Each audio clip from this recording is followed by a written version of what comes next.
Ever heard of a car company? Well, they build their own cars, but they kind of start with someone else's, platform.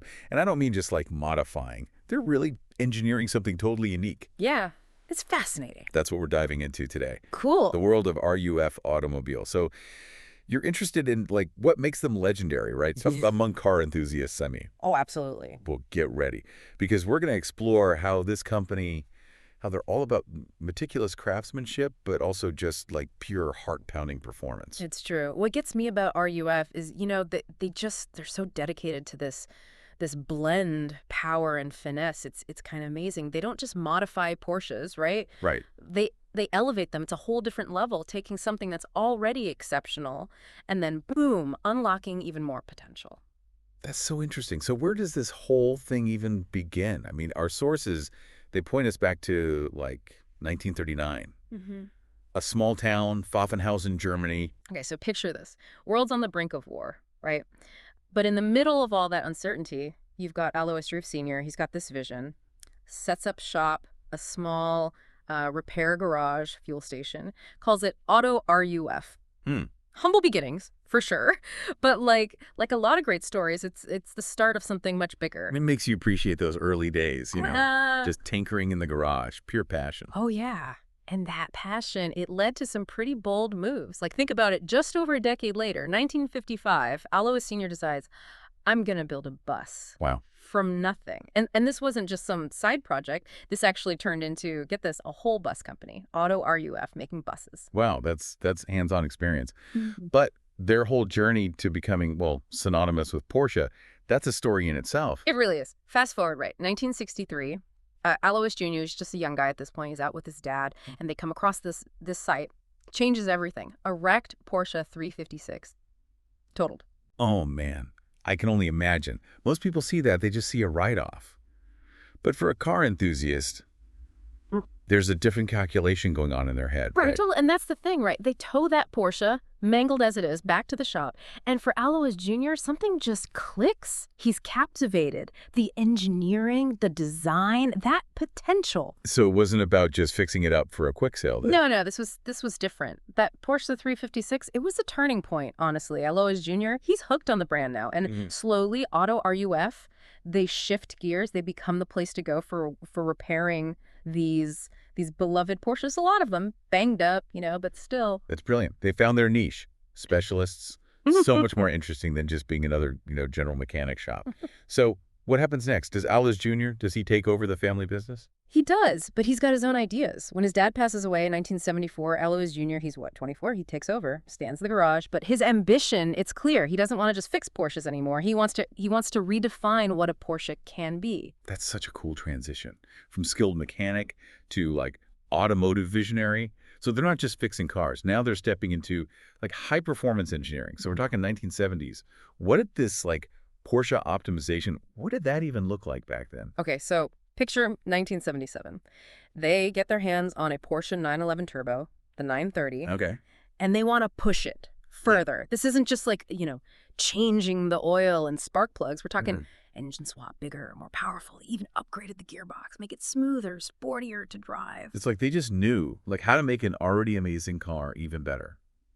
What do you think drove them to do that? Honestly, they listened to their customers. People wanted a more, hands-on driving experience. Back then, a lot of sports cars, they weren't designed with that same, driver engagement you see now. Yeah. RUF, they wanted to change that. If they couldn't find a part that was good enough, they made it themselves. No joke. 1981, they developed their own 5-speed transmission in-house just to give drivers that feeling, that connection to the road. That's wild. Yeah. But this is where it gets really interesting. This is the point where RUF goes from enhancing Porsches to something, well, way more groundbreaking. You're right. 1981, same year, actually. The German government, they officially recognize RUF as a car manufacturer. Wow. Big deal. This wasn't just like a certificate on the wall.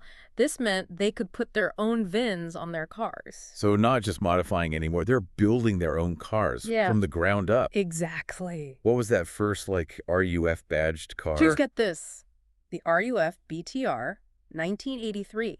They took a Porsche 911 chassis, stripped down, bare bones, and then they rebuilt it. Everything. Engine mods, suspension tuning, brakes, wheels.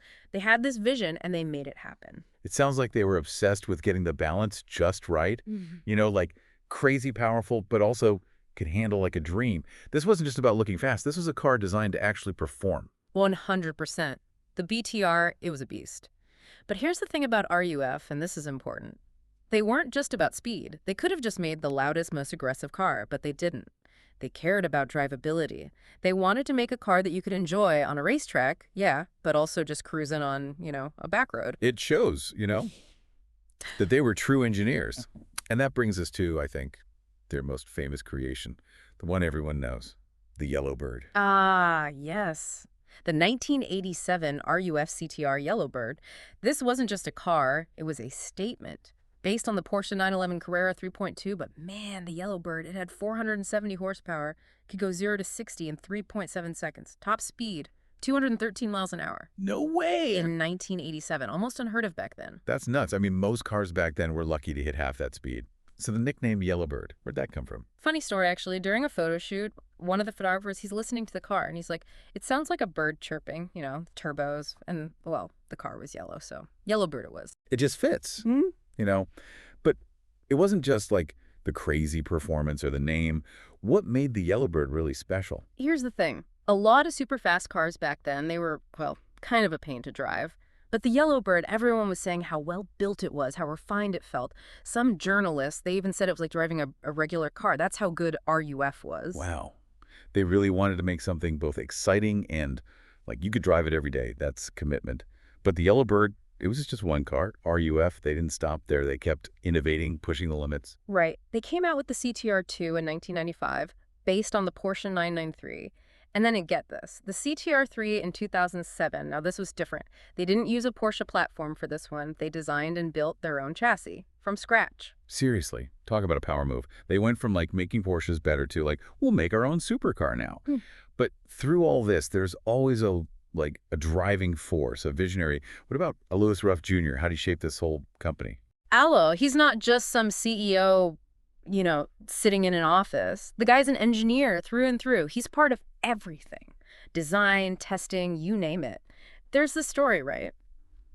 He drove a CTR prototype himself to the Nürburgring, that track in Germany. Yeah, I've heard of it. It's intense. Yeah. But that's Alois. He believed in what they were building and he wanted to test it himself. That's serious confidence right there. And that confidence, it became part of their whole philosophy. It wasn't just about, horsepower, how fast you could go around a track. It was about the whole experience of driving, the feeling. And that's something they still strive for, even today. It's that whole driving experience thing that really gets me about RUF. It's cool. But it makes me wonder, these days, everyone's talking about electric cars, self-driving, all that. Can a company like RUF, so focused on, the pure joy of driving, can they even survive? Right. It's the big question, isn't it? That connection between driver and car, the soul of RUF. Can you even, translate that into this whole electric world? Especially with all these new companies popping up. Electric supercars, crazy acceleration, tons of horsepower. Yeah, it's a whole new ballgame. Things are changing so fast. But I think in all this tech craziness, people forget a car, it's not just about specs on a screen. Especially RUF, it's an experience. That's true. The feeling of grabbing the wheel, the sound, the way it moves when you touch the pedals, that's what it's all about. Being in the moment. Yeah. Connected to the machine, not just watching a computer do its thing. Exactly. And Alois Ruf Jr., he gets it. He said once, a car is only finished when a customer is happy with it. They don't just want to build cars, they want to build relationships. Driver and machine, company, and the people who love their cars. Pretty cool, actually. So what's next for them? Can RUF adapt, go electric, but still be RUF? Who knows? But if their history tells us anything, it's don't underestimate them. They've always done their own thing, push the boundaries. It's true. It shows what happens when you really believe in something. Never give up on that passion. Totally. And with RUF, their whole thing is pushing limits. So, yeah, I think it's safe to say we haven't seen the last of them. That's for sure. It'll be exciting to see what they come up with next. Absolutely. Well, that about wraps it up for our deep dive into RUF.